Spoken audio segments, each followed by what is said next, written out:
I'm doing great. How you guys doing?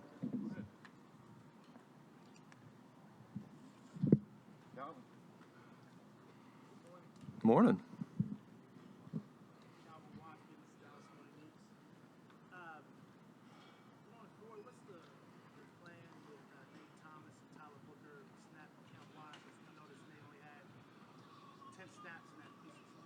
Yeah, well, part of the issue with Nate was we didn't have many snaps in the first quarter, as you guys know from watching the game.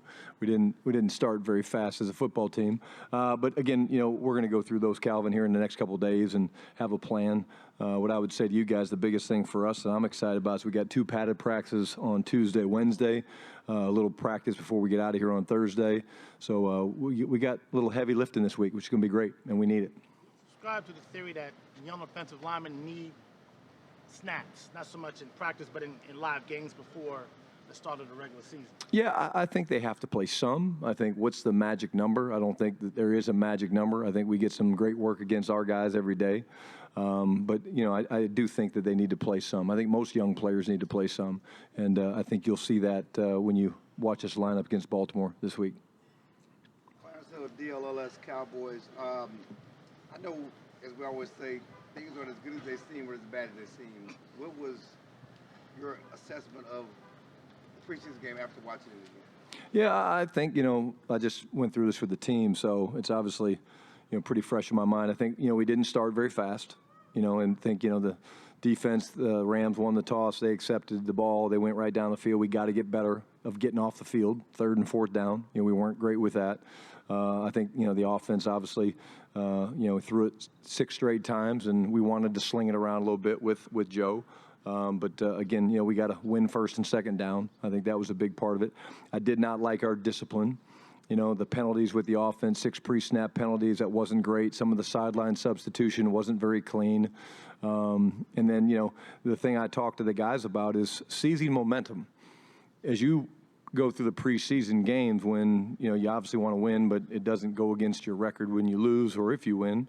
But you have to learn how to grab momentum. And there was a couple opportunities in that second half where I felt like we had a chance to grab momentum, and Clarence, we really didn't do it. So, we turn the ball over, and then Iz goes out there. He makes a great interception. We get the ball back. We miss a deep cross, and we go 3 and out. Well, that's a lost opportunity for momentum.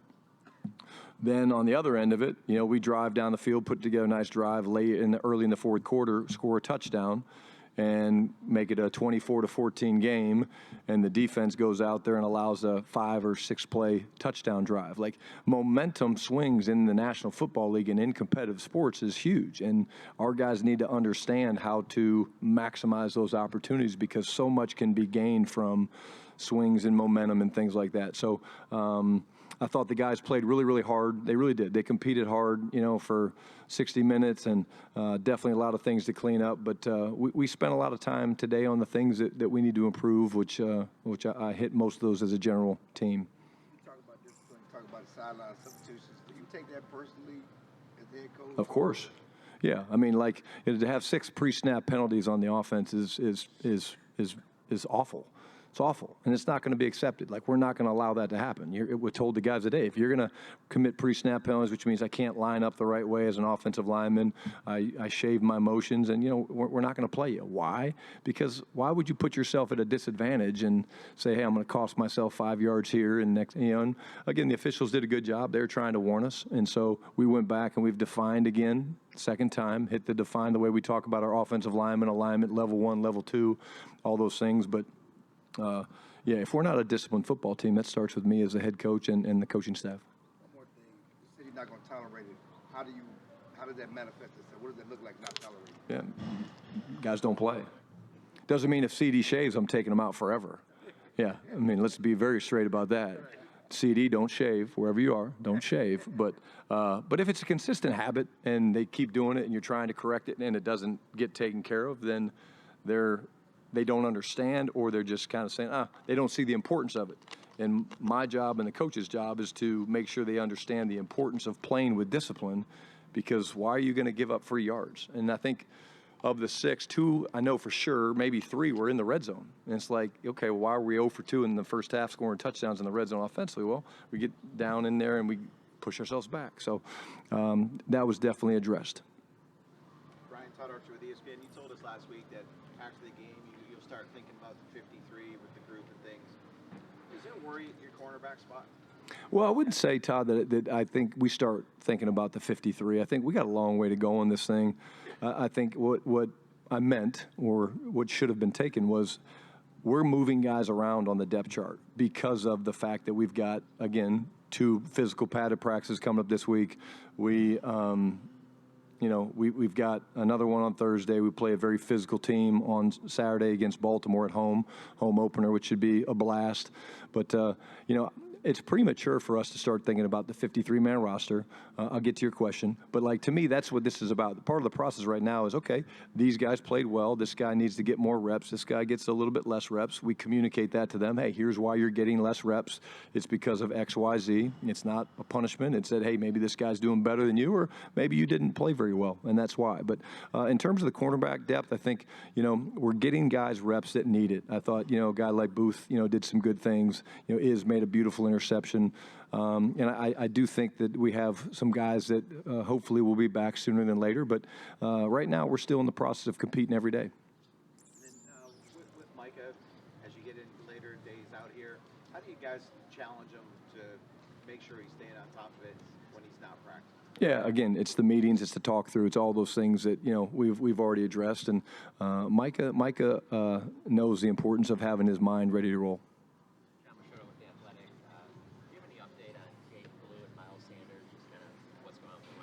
Yeah, I think they're both going to start doing something this week. John, I'll figure it out when I get in there after we have this meeting here. Today's kind of a lighter day. Today's a stay program where we're taking care of their bodies a little bit. So that buys guys that are coming off bumps and bruises to kind of get back healthy, and we'll do a mock a little bit later tonight. But I think both those guys, we should see some significant progress with them this week, and we'll see. But hopefully they can both play in the game. And then with Joe Milton's elbow. Yeah, same thing. He's fine.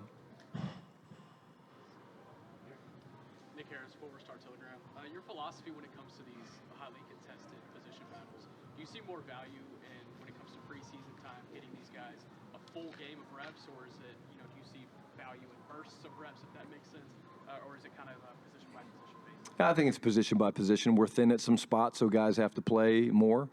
If you lose a guy or two during the game, guys have to kind of go back in.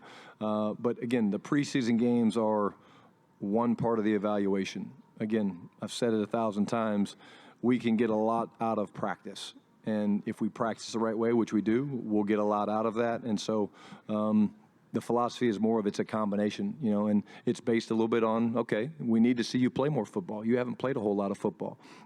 Sometimes it's like, hey, I want this guy to get a little bit more seasoning on some things, so we're going to hold him until maybe preseason game 2 and then unleash him. So these are long discussions that we have kind of at length and discuss a lot of the potential, what about this, what about that, and it's kind of a fun part of the process. And what you really want to do is kind of give the guys an understanding, because the worst thing to do for a player is say, hey, you're going to play 15 plays, and then all of a sudden you got to put them back in the game in the third or fourth quarter because they're not ready for that. So we try to communicate to it, and then we stay pretty true to script. And then at the one tech spot, what's been your evaluation through this one camp in the preseason? Yeah, I think, we played a little bit, well, number one, we didn't tackle very well on defense.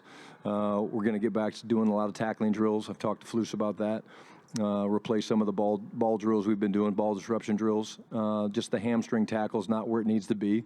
We're getting guys on the ground, Nick, but we're getting knocked back instead of knocking them back. The technique that we teach is basically you want to run through contact, 3 hard steps, so you knock the guy in the opposite direction. And right now we're absorbing too much.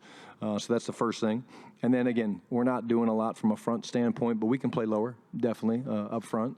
And, the Rams did a good job. They screwed up our run fits from time to time with some of the misdirection and things like that. Some of it's young players, playing a lot of football, which I think you'll see more ops for the young guys in this week's practice and in this week's game, just because they got to play. And they're talented guys, but they got to make mistakes. And they're going to make mistakes, and that's part of it. So, I think at the end of the day, we were good against the run in the first half. We really were, 3.1, and then the second half it got away from us, and they really weren't doing much. They were just running downhill duo, and we didn't hold up very well. And a quick one on Sadiq Charles. Is looking good Yeah, again, I think, I'll get more information. Again, I don't think it's too serious, but again, he's one that we're finishing up some more testing on. Tommy R. StouseCowboys.com. Going back to talking about momentum, how do you handle momentum as a play caller? If you feel like it's on your side, do you maybe try to get a bit more aggressive? Do you try to stay level the whole time? How does it fluctuate throughout a game and kind of determine where you want to go on? Yeah, you're definitely, Tommy, you're reading the game all the time. You've got kind of a plan of philosophy of who you're playing. Okay, but when you get a chance to seize momentum, man, you have to. I really think it would have been great to see, if we hit flow on the deep cross, after the interception, what that would have played out. I thought the defense was great at stepping up after the interception. You call it sudden change.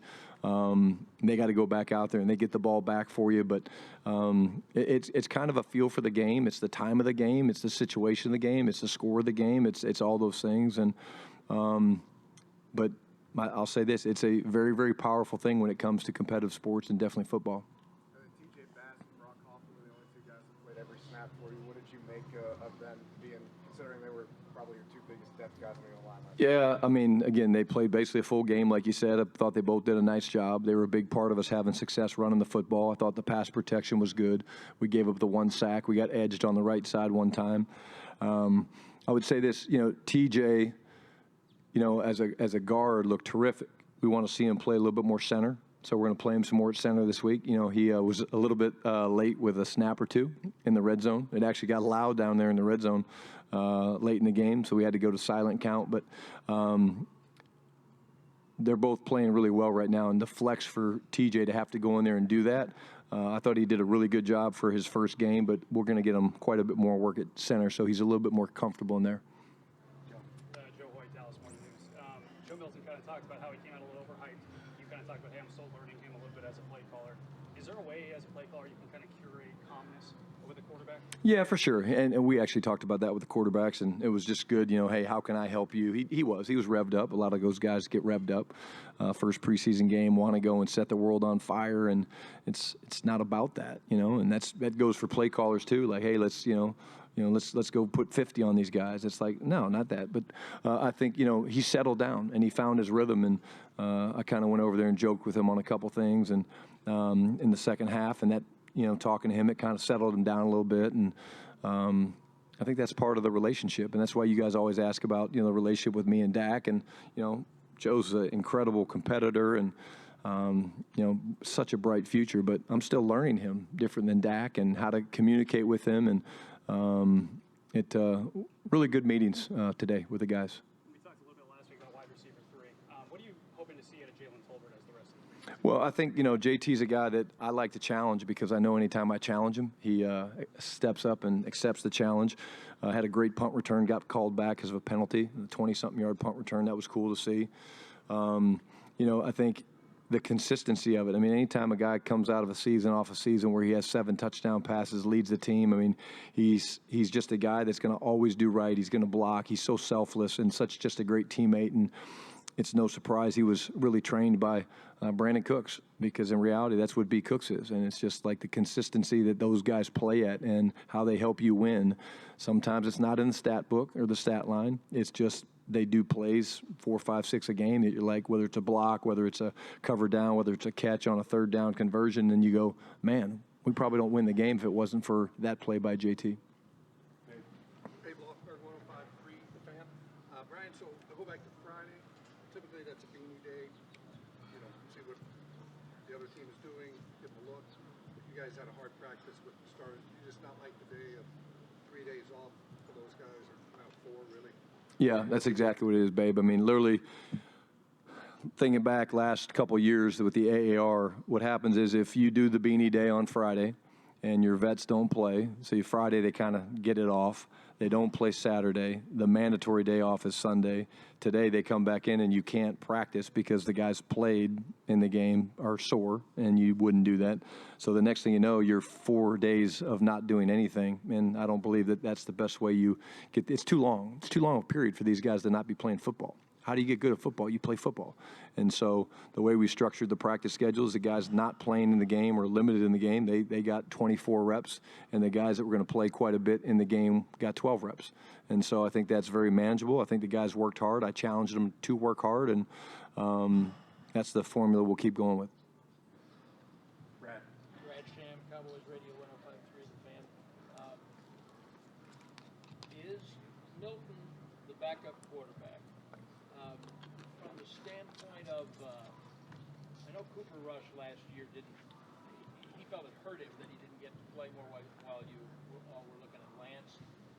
What you saw of Greer the other night, what you know of him from before, did he earn more playing time in preseason? How do you approach Yeah, I think, our plan all along has been that we need to find out about Joe Milton. And again, under no circumstance am I panicked or worried about Joe Milton. Joe Milton played really well in the second half. He did some really good things. He calmed down. He figured it out. But I'd be crazy if I didn't say to you how impressed I am with Will Greer. I mean, all the guy does is when given opportunities. And like I said, we communicate very clearly with our players. So like the scrimmage against the Rams, we told them, hey, man, why don't you drink some water and hang out? And next thing you know, he's in the game, and did a great job. Same thing in this game. Will wasn't planning on playing very much, if at all. And next thing you know, he's got to go in, a couple shoulder shrugs, and away he goes, and uses his feet, a little Fran Tarkenton, a little ball fake, and all that stuff. But again, Brad, we're going to let these guys all compete, and it's not a negative against Will Greer that he's not getting the reps. I've been around Will Greer for a couple years now. We know who Will Greer is. We are not surprised when he goes in and does that. It's figuring out more the Joe Milton. It's the unknown more than the competition. Garrett Podell, CBS Sports. Brian, on Saturday you talked about being up there as an NFL head coach is your dream, and a couple times this offseason you mentioned Bill Cowher. How instrumental has Bill Cowher been in you getting to this chair you're in now, and how would you describe the role he plays in your life, both personally and professionally? Yeah, I mean, he's a family friend, longtime family friend. He and my dad were very, very close. He looked up to my father as a mentor, and, I try to use Bill any chance I get. I appreciate him. I love the way his teams played. His teams were very, very physical. His teams were great at taking the football away. A lot of things that we believe in and that I believe in come from Marty Schottenheimer, Bill Cowher, winning the line of scrimmage, be multiple, all those things. And, it's not like we talk every week, but he's definitely someone I know that when I have questions or issues or something that maybe I would have reached out to my dad or somebody else, I like to go back and get somebody like that, a Super Bowl champion head coach that's been through the fires, and he wants to stay involved too. I know he does the TV thing, but, you can't – he'd be lying if he said he doesn't miss it a little bit. I mean, you can't not miss being out there on the grass, running around with the guys. Brad actually asked my question about Milton, so I'm going to move on. Welcome. Well, actually, I thank you, for taking his question. Yeah, okay, great. Yeah. Maris just jumped out at us, in the way he played. Just talking about what he's done in camp and second-year jump. Yeah, I'm going to start with the opening kickoff of the game of preseason 2025, man. He's singled up, he comes down, cross-face the guy, and just strikes the hell out of the returner. Ball's at the 22-yard line. Then he goes out and, again, probably played as physical as anybody on the defense, filling gaps, punching, tackling, shooting gaps. I just see the instincts and the confidence right now. Clarence jumping off the film with me, man. But, the defense was great. It's what I've seen every day. But go to the opening kickoff, and here's a starting linebacker playing on special teams, and it's right out of the gate, man. He's, boom, down there. And he wasn't the only one. Marquise Bell was there. He had a great cross face. Buddy Johnson was squeezing it from the inside. But, what I've seen from Maris has been very, very consistent, and he showed out in the game. Good redirect, by the way. That was good. How do you reward a guy like Malik Davis who, comes in 36 hours before the game and has an awesome performance versus the guys who have been here throughout camp? You've committed this running back for multiple of those guys. How do you kind of balance the reward factor there, if that makes sense? Yeah, first thing you do is you point it out. I mean, we celebrated the hell out of Malik today. I mean, the guys went crazy when I showed a couple of his runs. And, what he did is not easy, and we were literally thinking about, we're going to play him later in the game, and we just decided, hey, let's put him in now and let him go. And he did not disappoint. He gave us a huge lift. And, again, he'll get some reps, but we do have guys coming back. It's a similar thing with Malik. I kind of feel like I know Malik. I was not surprised by how well Malik ran. I've seen the run instincts. I was surprised he did it that quick, getting here on Friday or Thursday, whatever it was, and then doing that. But, I think he's a terrific young runner with great instincts and things like that. And I think it's a shame that he has not been on a team. But again, kudos to the scouting department for being able to find him. And he's happy to be back. And, again, these next 2 practices are going to be physical and hard and long. And there'll be plenty of work to go around for everybody. Bigger smile knowing he's a Florida Gator. Absolutely. SEC shows on Netflix, somebody said. Yeah, get to check that out. Brian, kind of a follow-up to Brad, but I'm a little confused. Won't be the first or last time. Me too. Me too. Is Joe Milton the backup? Is he your number 2? Yeah. Why do we have to decide that today? We don't have to decide that today. Yeah. Yeah. Yeah. You balance it by saying we want to find out more about Joe Milton. There's a ton of talent. There's a bunch of things that we see from Joe Milton. You saw Joe needs the reps. You saw the way he started the game. You saw the way there was a little bit of struggle for us early on. He was throwing the ball hot and hard and all those things. And we finally settled in, and I need to get to learn him, as the play caller. I don't need to learn Dak. I feel like I really don't need to learn Will. So it's more of that. It's got nothing to do with, it's more of me having to learn Joe. And I'm not going to say who the backup running back is right now, who the backup quarterback is right now, because I don't have to make those decisions yet. Again, is he going to get more reps? We'll see.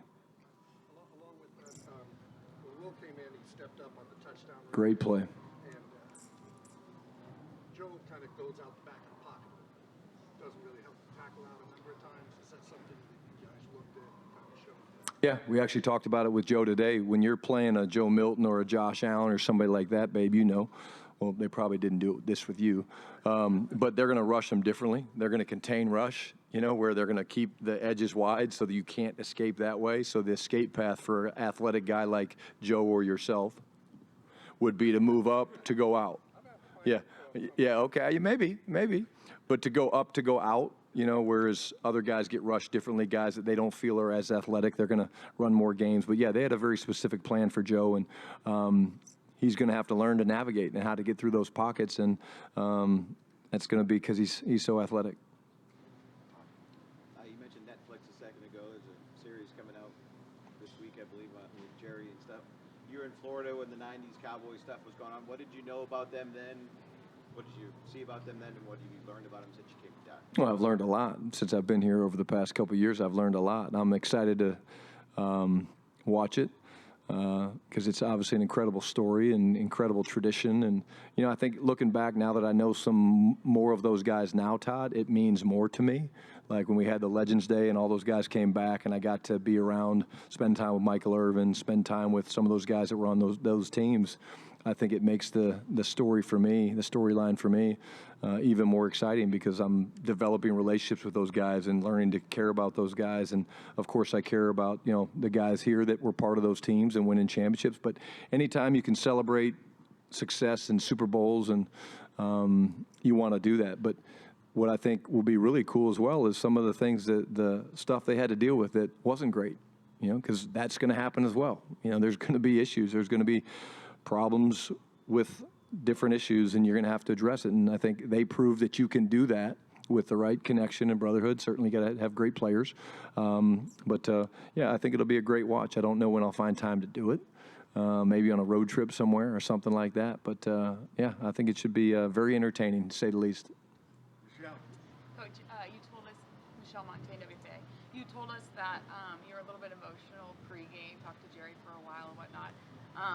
After such an adrenaline rush, like, your first game as an NFL head coach, I'd imagine you'd probably like to talk to your dad. Who did you talk to as you kind of decompressed, reflected in the hours after the game? I talked to my wife. I talked to a couple of the guys on staff. Actually, I'll make fun of myself here for a second. So after the game was over, I did the team prayer. I called them up. I talked to the guys, and I decided I was going to do the team prayer because obviously my faith is really important to me.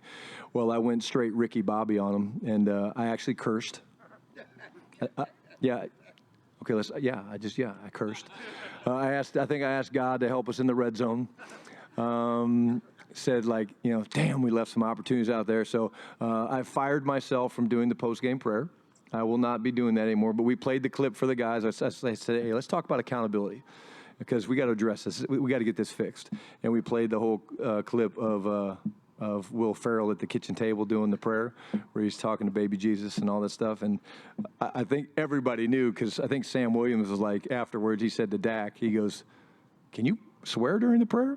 So I have fired myself. I will no longer be doing the post-game prayer. Chalk that one up, that when you're that emotional and there's the ups and downs of a game, you don't need to be the one talking to God. So that's something that we, good, better, how, we after action report, and we've got cleaned up. It's either going to be the team chaplain or someone a little bit more calm than me. We talked about the numbers at corner, Diggs and Revel. Is there a decision with them? Do you fear that I won't have them in September? Yeah, again, I think, Calvin, I get that you have to ask a question. I think, both guys are doing what they're supposed to do, and it's going to, like I said, I do believe there's good news on the way, for a number of these guys that, are injured, that hopefully we will have them in September. I'm talking about multiple guys at multiple spots, but you never know. And, again, at the end of the day, it's one of those things that you take it day by day. And my number one concern is that they're doing everything that they're supposed to be doing with Britt and Jim and our training staff and our doctors to do that, and then keeping them engaged, which you guys have always asked about, keeping them engaged with meetings and, doing some of the things that they can watch and things like that. So that's the biggest thing we're focused on right now. Football stuff with the strength guys. Is he a little bit further ahead than Revel based on what the medical people are telling you? Yeah, I mean, they're both out there, but yeah, I think, right now Trayvon's doing some great things. And again, I like to go watch those guys work out when they're working with Britt during practice, during special teams. And I think he's doing a nice job, and I'm on him. I'm on him. I want him back. I want him back for him. I really do. He's been through a lot, and I want him back for him. And, whether that's game 1, game 2, game 3, whatever it looks like, and it's not because he can help us win, which he certainly can do, but I care about him as a person. And I want it for him to get back on the field because he loves to play so much. Sorry, last one. I know you said they're Smaller crowd today. You guys get multiple questions. I know you said you wouldn't say who the backup running back is Javonte your starter? I'm not going to name the starter right now either, Nick. Javonte's having a great camp. Again, I'm not going to say he's the starter, but Javonte's having a hell of a camp, and I love the kid's professionalism. I love his professionalism. I love everything that he does. He's so smart, having a terrific camp. You good? Yeah, no, just piggybacking on what he asked you about Trayvon with Micah. Certainly we've seen him out here watching practice, but what do you know about how he's keeping himself in shape and ready to play football if and when he does decide to start practicing? The one thing that in the past, a guy has to practice, he gets out there first week, he has a soft tissue injury. Yeah, I think that's the benefit of him being here. You know what I'm saying? I think the fact that he's here, he can do some things. He's out there in his hot suit or whatever he's doing and stuff like that. But there's a plan. There's a plan for him to get in shape. But I do think that's the benefit of a guy being here, and as opposed to someplace else. All of our medical people are here. All of our trainers and strength coaches. That definitely helps. So he's out there doing other things. Yeah, he's doing some things for sure. Thank you. Good. Thank you, guys.